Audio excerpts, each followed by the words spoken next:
कि बहुत सारे ऐसे स्टूडेंट थे जो कि एलिजिबल नहीं थे, वो मॉपअप राउंड में पार्टिसिपेट किए, उनको कॉलेज अलॉट हुआ। जब वो वेरिफिकेशन के लिए गए तब वेरिफिकेशन के टाइम पर उनको रिजेक्ट कर दिया गया था। Hello everyone, this side Alok Sahu, I am BTech final student from NDRI Karnal. And आज हम बात करने वाले हैं काफी इंपॉर्टेंट टॉपिक पर। जैसे कि आप लोगों को पता होगा कि आईसीआर 2023 की काउंसलिंग के पहले 4 राउंड आपके हो चुके हैं एंड अब बचता है आपका मोपअप राउंड, जो कि आईसीआर ही कंडक्ट करवाता है। एंड सिर्फ एक ही राउंड होगा, इसमें कोई भी फर्दर अपग्रेडेशन या कुछ और नहीं होगा। तो इस मोपअप राउंड में पार्टिसिपेट करने के लिए आपको कौन कौन सी चीज़ें ध्यान रखनी चाहिए, कौन कौन से स्टूडेंट्स एलिजिबल हैं, कौन कौन से स्टूडेंट्स मोपअप राउंड में पार्टिसिपेट नहीं कर सकते हैं। क्योंकि पिछले साल भी मैंने बहुत सारे ऐसे केसेस देखे थे कि बहुत सारे ऐसे स्टूडेंट थे जो कि एलिजिबल नहीं थे, वो मोपअप राउंड में पार्टिसिपेट किए, उनको कॉलेज अलॉट हुआ। जब वो वेरिफिकेशन के लिए गए तब वेरिफिकेशन के टाइम पर उनको रिजेक्ट कर दिया गया था। बट ये सब इसलिए हुआ क्योंकि उनको नहीं पता था कि वो उसके लिए एलिजिबल हैं या नहीं है। तो अगर आप मोपअप राउंड की काउंसलिंग में पार्टिसिपेट करने वाले हैं तो आपको ये सारे रूल पता होना चाहिए। तो अगर आप इसके लिए एलिजिबल होंगे तभी आप मोपअप राउंड की काउंसलिंग में पार्टिसिपेट कीजिएगा। अगर आप एलिजिबल नहीं होंगे तो अपना टाइम वेस्ट मत कीजिएगा, जो भी आप कर रहे हैं उसको कंटिन्यू कीजिएगा। अगर आपको कॉलेज नहीं मिला है तो आप अगले साल की प्रिपरेशन कर सकते हैं। अगर आपको लगता है कि आपकी रैंक बहुत ज़्यादा थी तो मोपअप राउंड में अपना टाइम वेस्ट मत कीजिएगा। एंड बाकी अगर आप एलिजिबल हैं और आपको पहले 4 राउंड में कोई भी सीट अलॉट नहीं हुई है तो आप मोपअप राउंड में एक बार और ट्राई कर सकते हैं, बहुत ज़्यादा टाइम नहीं लगेगा। सारी चॉइस फिलिंग जो होगी आपकी वो फ्रेश एक बार फिर से हो रही होगी, यानी कि पहले जो आपने चॉइस फिलिंग की थी उसको कंसीडर नहीं किया जाएगा, उसको आपको फिर से भरना होगा। जो भी चीज़ें होंगी हम सारी एक एक करके डिस्कस कर रहे होंगे। तो सबसे पहली जो चीज़ आपको पता होना चाहिए वो ये है कि मोपअप राउंड में 2-4 राउंड नहीं होते हैं, सिर्फ एक ही राउंड होता है। दूसरी चीज जो आपको पता होना चाहिए कि मोपअप राउंड में जो आप फी पे करेंगे 10,000, जो कि आप सीट एक्सेप्टेंस फी उसको बोल रहे होते हैं, वो फी रिफंडेबल नहीं होती है। इसलिए अगर आपको मोपअप राउंड में कोई कॉलेज मिलता है और आप सीट को एक्सेप्ट करते हैं, यानी कि 10,000 रुपीज आप पे करेंगे तो वो रिफंडेबल नहीं होगी। तो आप एक बार सोच समझ कर ही पे कीजिएगा कि आपको वो कॉलेज लेना है या नहीं लेना है। तीसरी चीज जो कि बहुत इंपॉर्टेंट है, अगर आपको पहले 4 राउंड में कोई भी कॉलेज अलॉट हुआ था, लाइक अगर आपको फर्स्ट राउंड में अलॉट हुआ या सेकंड राउंड में या थर्ड राउंड में या फोर्थ राउंड में, और आपने अपने 10,000 रुपीज पे किए हैं, वेरिफिकेशन हुआ है, सब कुछ हुआ है, एंड उसके बाद आपने उस सीट को कैंसिल कर दिया और ये सोचने लग गए कि मुझे मोपअप राउंड में बेहतर कॉलेज मिल जाएगा, तो यहाँ आईसीआर सीधा सीधा डिनाई करता है कि अगर आपको पहले 4 राउंड में कोई भी कॉलेज मिला है और आपने 10,000 रुपीज पे किया, डॉक्यूमेंट वेरीफाई किया है, यानी कि आपने सीट को एक्सेप्ट किया है, तो उसके बाद अगर आप सीट को छोड़ते हैं तो मोपअप राउंड में नहीं जा सकते हैं। इसका आपको समझना बहुत जरूरी है, क्योंकि जो स्टूडेंट्स पिछली बार ऐसा फेस किए थे, वेरिफिकेशन के टाइम पर रिजेक्शन जो हुए थे, वो इन्हीं में से थे कि उनको पहले 4 राउंड में कोई ना कोई कॉलेज अलॉट हुआ था, बट स्टिल वो मोपअप राउंड के लिए गए थे, देन आईसीआर वालों ने उनको डिस्क्वालीफाई कर दिया था। तो अगर आपको पहले 4 राउंड में कहीं कॉलेज मिला है और आपने उस कॉलेज को छोड़ दिया है, लेकिन छोड़ा तब है जब आपने सीट को एक्सेप्ट किया, यानी कि 10,000 रुपए भी आपने पे किए, आपके डॉक्यूमेंट वेरीफाई भी हुए तब।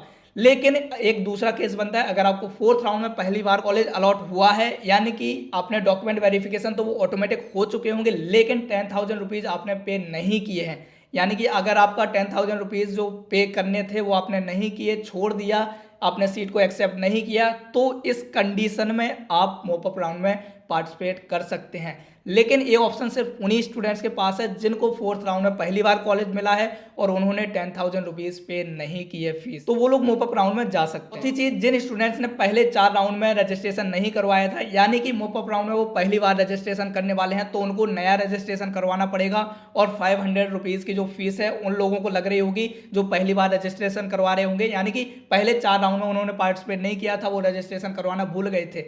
लेकिन जिन स्टूडेंट्स ने रजिस्ट्रेशन करवाया था, काउंसलिंग फी पे की थी 500 जो होती है, पहले 4 राउंड में उन्होंने पार्टिसिपेट भी किया था, लेकिन अगर उनको कोई कॉलेज नहीं अलॉट हुआ है तो वो डायरेक्टली अपग्रेडेड हो जाएंगे मोपअप राउंड के लिए, उनको कोई भी पैसे देने की जरूरत नहीं है। 500 रुपीज़ की जो फीस होगी सिर्फ उन्हीं स्टूडेंट्स को लगेगी जो कि पहली बार मोपअप राउंड में बैठ रहे होंगे और उन्होंने पहले 4 राउंड में पार्टिसिपेट नहीं किया था, यानी कि पहले रजिस्ट्रेशन करवाई नहीं था, काउंसलिंग नहीं करवाई थी, पहली बार वो डायरेक्ट मोपअप राउंड में आ रहे होंगे, तो उनको रजिस्ट्रेशन करने पड़ेंगे और 500 रुपए भी देने पड़ेंगे और वो भी एलिजिबल होंगे। और यहाँ जब भी आप मोपअप राउंड की काउंसलिंग में स्टार्ट करते हैं, रजिस्ट्रेशन करते हैं, जो भी चीजें शुरू होती है वो आपकी जो फ्रेश चॉइस फिलिंग होगी, याद रखिएगा जो चॉइस फिलिंग है वो आपको फिर से करनी पड़ेगी, यानी कि पहली जो चॉइस फिलिंग थी वो कंसीडर नहीं की जाएगी, आपको फिर से नई चॉइस फिलिंग भरनी होगी। चाहे आप पहली बार आ रहे हो या आपने पहले पार्टिसिपेट किया था बट कोई कॉलेज नहीं मिला था, आपने वो चॉइस फिलिंग नहीं मानी जाएगी, आपको फिर से फ्रेश चॉइस फिलिंग करनी पड़ेगी। चॉइस फिलिंग बहुत ज़्यादा मैटर करती है, तो चॉइस फिलिंग बहुत संभल के कीजिएगा, क्योंकि आपका जो कॉलेज मिलना नहीं मिलना वो होता है आपकी चॉइस फिलिंग पर। अगर आपको चॉइस फिलिंग करनी नहीं आती है तो उसके लिए हमारा पर्सनल काउंसलिंग प्रोग्राम चल रहा है स्पेशली फॉर मॉपअप राउंड। तो अगर आपको लगता है कि आपको इसकी नीड है तो आप हमारे ऐप के थ्रू इसको ज्वाइन कर सकते हैं। ऐप की लिंक जो है आपको हमारे डिस्क्रिप्शन में मिल जाएगी, और उसके साथ साथ अगर आपने हमारा टेलीग्राम ग्रुप ज्वाइन नहीं किया तो उसको भी ज्वाइन करके रखिएगा, क्योंकि जो भी अपडेट्स होते हैं आपके काउंसलिंग के रिगार्डिंग वो सारे अपडेट्स आपको टेलीग्राम पर सबसे पहले मिल रहे होते हैं। तो अगर आपको लगता है कि मॉपअप राउंड में आपको नीड है काउंसलिंग की तो खुद से गलती मत कीजिएगा, क्योंकि ये पहला और आखिरी मौका है, और अगर आपको आइडिया नहीं है तो मेरी या फिर किसी और की भी आप हेल्प ले सकते हैं, लेकिन हेल्प लेकर ही अपनी चॉइस फिलिंग कीजिएगा ताकि आपको एक बेटर कॉलेज आपकी रैंक पर मिल सके अगर आपको पहले कॉलेज नहीं मिला था तो।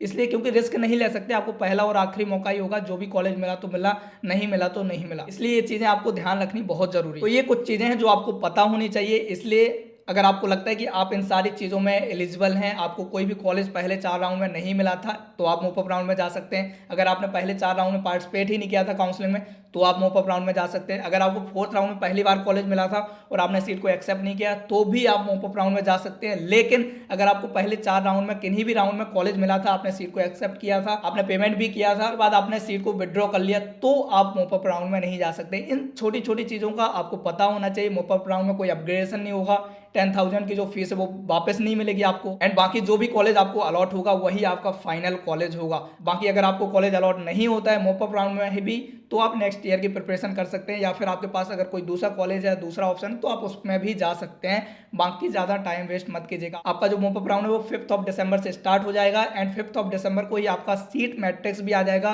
कि किस कॉलेज में कितनी सीट वैकेंट है। उसी के हिसाब से आप चॉइस फिलिंग कीजिएगा। अगर आप खुद नहीं कर पा रहे हैं तो आप हमारी हेल्प ले सकते हैं। हमारी हेल्प लेने के लिए आप चाहें तो हम नीचे दिए गए कॉन्टैक्ट नंबर पर व्हाट्सएप भी कर सकते हैं, ऐप के थ्रू भी कॉन्टैक्ट कर सकते हैं। डायरेक्टली ऐप पर चाहें तो आपको सारी चीज़ें मिल जाएंगी जो भी हमारे काउंसलिंग प्रोग्राम से चीज़ें रिलेटेड हो रही हूँ। आई होप कि आपके मॉपअप राउंड से रिलेटेड जितने भी डाउट्स थे वो सारे इसमें क्लियर हो गए होंगे। बाकी स्टिल अगर आपको कोई डाउट रहता है तो आपके लिए कमेंट सेक्शन हमेशा खुला हुआ है, आप कमेंट सेक्शन में जाकर कमेंट कर सकते हैं। हमारी पूरी कोशिश होगी कि हम उसमें आपकी हेल्प कर रहे होंगे। तो दैट्स ऑल यार, बाकी मिले होंगे अगली वीडियो में, तब तक चलते हैं, बाय, टेक।